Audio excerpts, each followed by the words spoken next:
যান যান যান যান যান যান আগান আগান আগান আগান।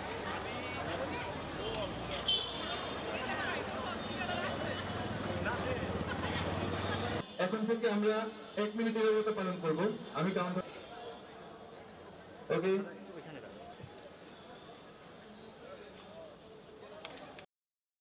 আমরা হোটেল সারিনা পক্ষ থেকে প্রথমবার কালো রাতের আয়োজন করলাম।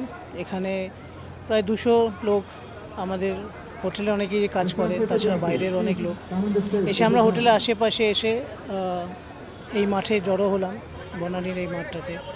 অ্যান্ড এখানে আমরা মোমবাতি জ্বালিয়ে আমাদের শহীদদের প্রতি স্মরণ করলাম, এই কালো ভয়াল রাতের মনে রেখে, আর সেই শহীদদের কথা মনে রেখে যাদের জন্য আজ আমরা বাংলাদেশ স্বাধীন।